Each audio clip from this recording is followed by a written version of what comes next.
My name is Matthew Niederhauser, and I am the technical director at Onassis ONX. My name is Jazia Hammoudi. I'm a curator and I am the program director of Onassis ONX New York.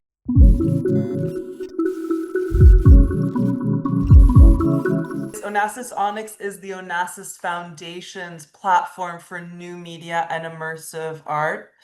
So we have studios, physical locations in both New York and Athens, but the foundation is based primarily in Athens. And under the leadership of the foundation's artistic director, Aphrodite Panagiotakou, and the head of digital and innovation at the foundation, Prodromos Tsiavos, we are slowly but surely building a dynamic and holistic space for new media and immersive creativity by supporting artists from production through to presentation and distribution, and working closely with partners to support the creation and development of a stronger field in emerging media.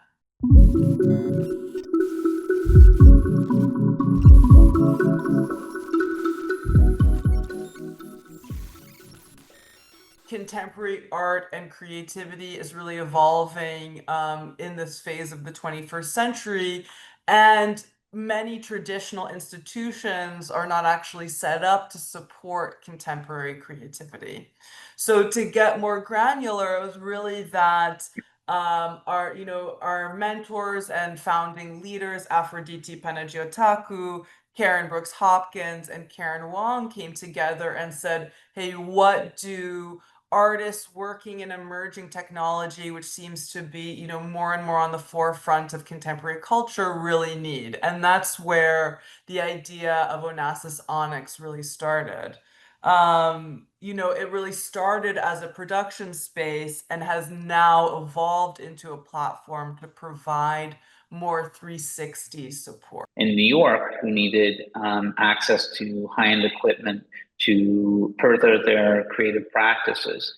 And so at first, it was imagined that there'd be a cohort of only like a dozen artists who would work there every single day. Of course, artists or getting artists into a studio every day is like herding cats, you know what I mean? So we soon realized that people were more there to do like creative sprints that were hyper focused, and we started opening up the membership in a more dramatic way, especially coming out of the pandemic, and really started realizing that we're filling in an important space within, especially New York at first.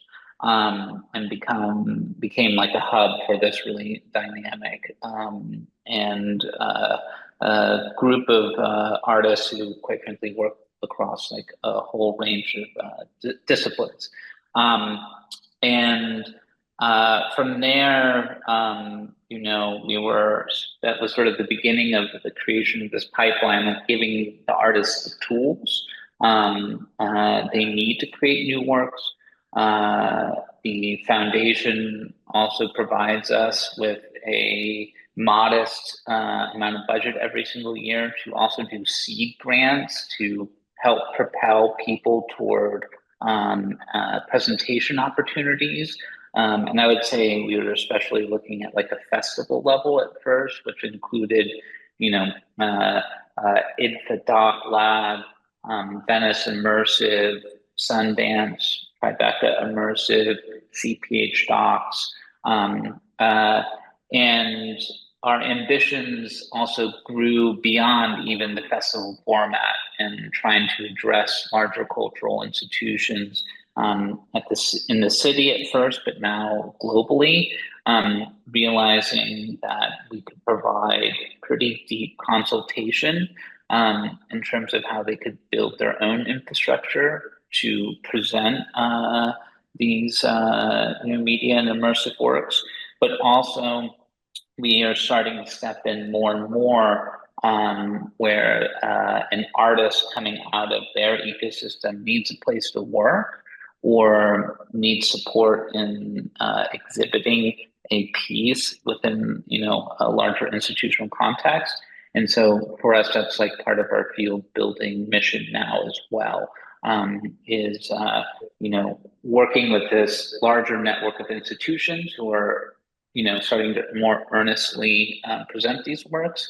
And we're trying to make that easier for them. And that's where the pipeline is, especially for us starting to move, and where we feel like we're seeing Onassis ONX as a platform, not only for the creation of the work, but finding sustainable ways to exhibit and distribute these type of works. We're looking to raise the field at large. So we work with an internal cohort, but it's really about supporting the most challenging, interesting, and essential digital creativity, because that it really feels like in this day and age, in this kind of climate, we need expanded future dreaming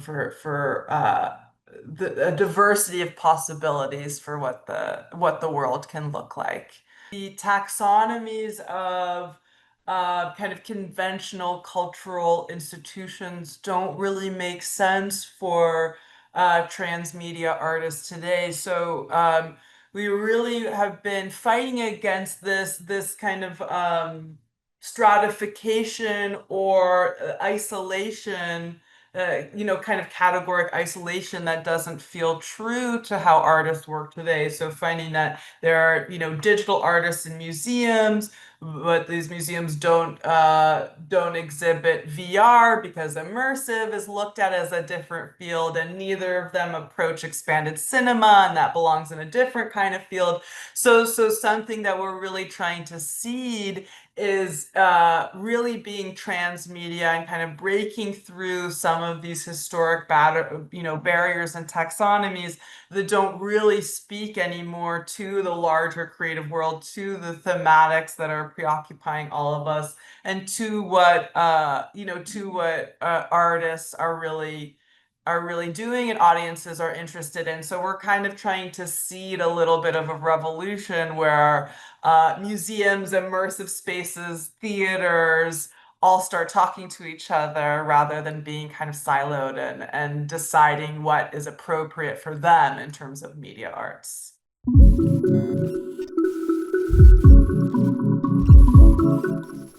While we are not artist led, so to speak, we are an institution, we are led by artists. And I think that's really key. So, while we have open calls that sometimes list, thematic zones, it's really about what artists and partners come to us with that are of interest. When it comes to presentations and exhibitions, those tend to have, right, thematic grounding. But that's why our internal exhibitions, like the winter exhibition and the summer showcase, are really essential. And they're these two pillars of our year where the curation is about sampling the diversity of work that artists we work with are doing, rather than being led by a curatorial mission statement. We're seeing a lot of ecological themes, a lot of work about embodiment, a lot of work about dream space and the surreal, a lot of work about transhumanism. So we do keep our eye on those things. There's a lot of, you know, uh, curiosity and inspiration that I think our community brings to each other in terms of being in the same place working on their practices. So, I think I should also emphasize, we've been talking about like production, pipelines, distribution, get it out there. Um, the studio is also fundamentally a place for experimentation. People who want to use the space are allowed to do what they want, when they want it,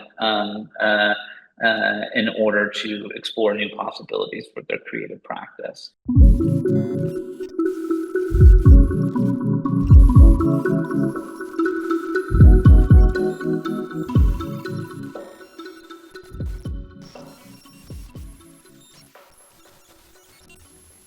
It was originally designed by Leong and Leong to be able to transform into an exhibition space when we wanted it. But the studio itself is first and foremost a lab, if you will, where people can access the technology, and then if you walked around it, it's a crazy corners of technology and installation and computers, and I don't even want to explain to you what's happening on the grid above you. And so, predominantly, the space is built for the experimentation and the production we've been talking about. It was designed to be very modular and hybrid. And yeah, to be, a production space 95% of the time and then look fancy 5% of the time. Because a kind of critical thing is that artists be able to build their work there and then also bring a curator there for a studio visit and kind of look nice enough for that. But a part of what's so important about the flexibility of the studio is that it's really essential for this kind of work with emerging technology to be scalable.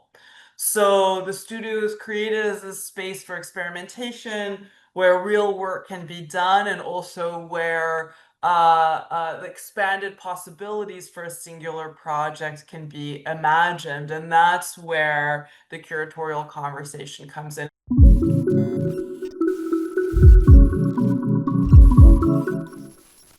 Group hug really came from us kind of simply looking around the field and finding it really fascinating that artists were using game engines and approaching video game dynamics in order to upend video game logic.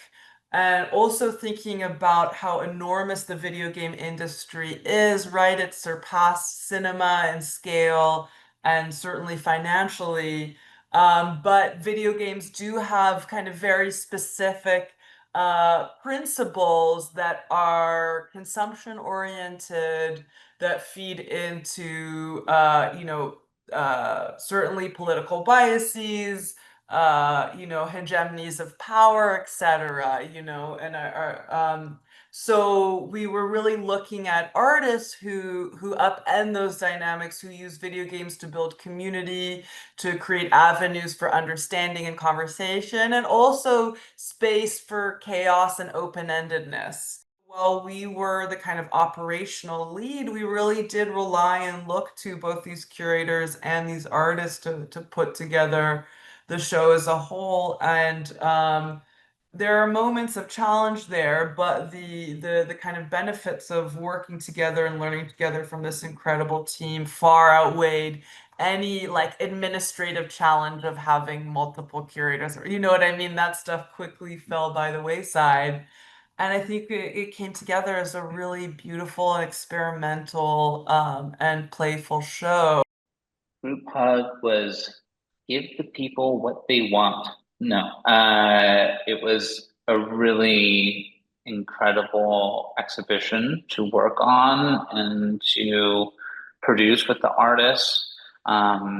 It was held at WSA in New York, which was very kindly gave us, around 20, 30,000 square feet of exhibition space where we were able to let loose on these large scale video game installations. So it was our most ambitious project to date, but also something that we felt very strongly about in terms of what younger new audiences want to see within an exhibition format. And all ages of people enjoyed it as well, of course. I think, especially within video games, which is, turning into one of the most popular forms of entertainment on the planet, has a lot of room for exploration in terms of artistic intent and also, new creative sort of territories to explore.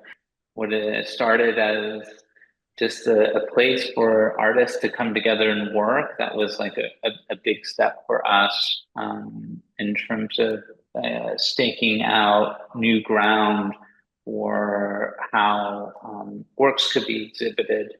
And it was a big moment for us. And it stretched us real thin for the team, but we're still trying to, on an annual basis, have a large scale exhibition like that moving forward. But it was amazing how that entire presentation came together for sure. It was a real group effort for a group hug. So pardon that, but I had to say it.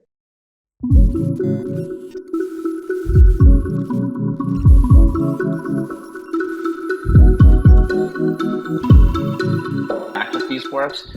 I mean, by all means, we blared out to the city of New York that we're doing these like cool, wonderful things, and we're starting to have like a pretty growing audience of people who want to come and see the projects that we're involved with.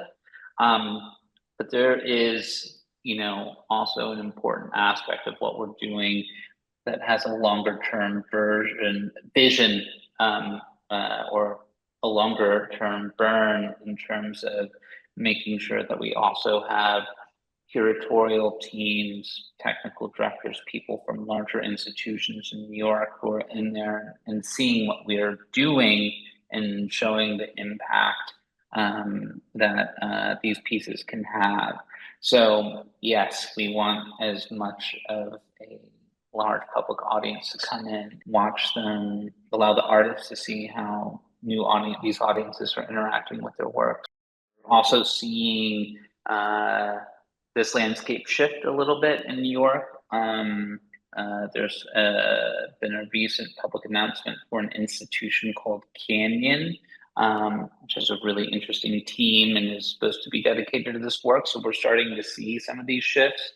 And we also know that, a lot of these institutions need to attract younger, new audiences, and this type of work is, going to be very important as the century progresses. I mean, these are the new mediums that people are interacting with or are experiencing, and these are the new sites for innovative, new artistic, Wonderful, but practices. we're not, as Matthew's also say, we're not primarily a presenting institution. So being really a platform, a field building platform led by artists, it is absolutely, we measure impact and influence based on the support and distribution that the artists we work with receive. So really for, when you came to see In Search of Us for Tribeca Immersive, that was an incredible occasion for a large public, and I was,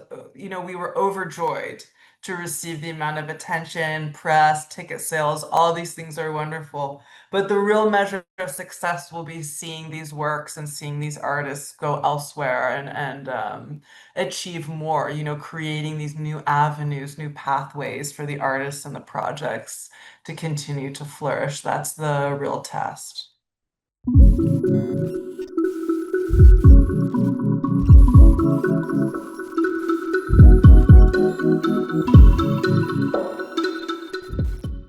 Yeah, so Tribeca Immersive has been around for, I believe, 14 years, and it really is a pillar of the immersive ecosystem, especially in the United States, but definitely around the world.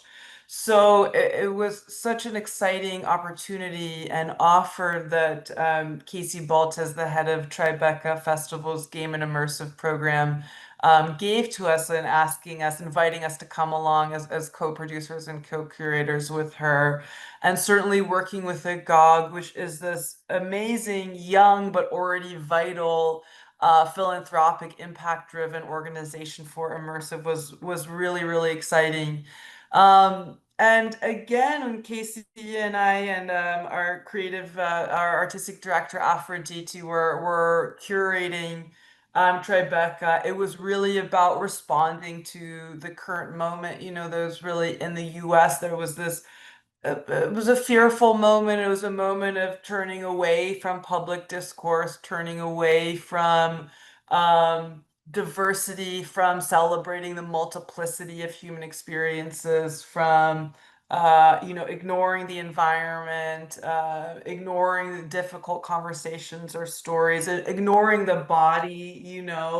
So we really wanted to uh, uh, do a show that celebrates the diversity of human life and human experience and doesn't shy away from difficulty, but rather creates a pathway through immersive storytelling to process and commune in moments of darkness and moments of joy. So we were trying to be kind of courageous and generous in that moment, thinking that it's a privilege to be part of the Tribeca Festival. It's a privilege to have that platform, and it's our obligation to extend that privilege to the creative community and not reflect a closed and fearful tenor that we frankly were feeling in the United States and in the world. Us trying to get involved with Tribeca fundamentally was also about trying to make sure we had a big moment and platform for this type of work within New York City itself. And over the past 4 or 5 years, we've always held a special like brunch and summer showcase of works in progress from members who are able to show works to especially the industry and curatorial crowd who would be in town for Tribeca. So we've always tried to support and be a part of that moment, just because a lot of these festivals, were so key in support of like these like new forms of narrative of trying to use technology to tell stories in these new formats. Um, I would say Tribeca is actually called the Tribeca Festivals now. It's not the Tribeca Film Festival. And that is because, this is what is trending, this diversification of how stories are told, about what type of media is reaching and impacting audiences. So we saw it as an important moment to help drive, people towards these type of projects.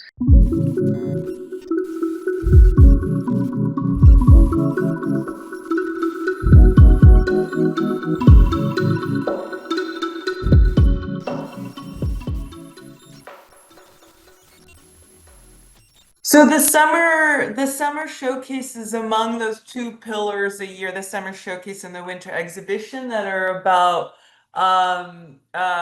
showcasing, really giving our internal cohort or membership of artists a kind of exhibitionary outcome to share work that is by and large work in progress. And because the summer showcase has always taken place alongside the Tribeca Festival, it's really the time for us for work that is more in the storytelling and immersive category. So it came together through an open call. We really looked over the projects that are being created out of the membership that are in a strong work in progress place and would benefit by having a showcase opportunity while the immersive and emerging media industry is in town, specifically for Tribeca. And that the showcase is an annual event, always in June, alongside the festival, and is always has this kind of same aim. So again, it's about looking to what the membership is doing. It did not have it did not begin in a curatorial framework. it comes to one after the artists have submitted their work.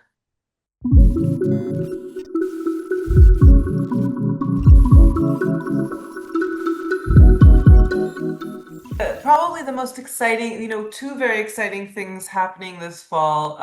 In New York, we are co-producing Ayoung Kim's first live performance work for the Performa Biennial. That will be in November, and that is really, really exciting to support such a dynamic and incredible artist in this first kind of challenging endeavor, right? Liveness is a new experiment, especially in the kind of diversity of media that she likes to use. Um, in Athens, the Onyx Athens, the studio is about to open. So that's very exciting for us that this fall that really will allow our European community to have access to kind of equivalent production spaces and resources as we have here. So we're really rooting for the team over there, our colleagues, and we will be going over there to help support the opening of that endeavor. Um, in January, for the second year in a row, we will have kind of dual public programs. One is our Techne exhibition, which last year we did at the Brooklyn Academy of Music, BAM, in the Fisher Theater, and that was for large-scale time-based media art installations over the course of 3 weeks. And for the third year, I believe are collaborating with the Under the Radar Festival, which is probably New York's premier avant-garde and experimental theater festival, by showing two works as part of their under construction program, which is their kind of experimental work in progress program. We really love working with Under the Radar. We have so much love and respect for their, Mark Russell, their founder, and their curators and producers. So we're delighted to be able to support work in that programming that reaches such a large audience and really pushes forward the conversation in performance. The conjunction of performance and technology is more and more on the forefront of our minds. So this will be a great endeavor again this year. We are pushing forward, especially into the field of AI and machine learning, and interrogating what is possible and what is necessary. It's a really important and crucial time for artists to, be working with that technology critically. And Techne, we're excited to bring it in-house this year, so we won't be at BAM again, but the show will inaugurate our new studio in Tribeca. We've been in Midtown in the Olympic Tower since our inception, so moving to this brand new space in Tribeca feels really good. It feels like we'll be able to access a whole new community, be part of the kind of emergent gallery district that's down here, and actually provide nearly twice the production space to artists that we did before. So Techne this year will be an expansion of our offerings, but curatorially that's still very much under wraps. So you can look out for an announcement in the fall.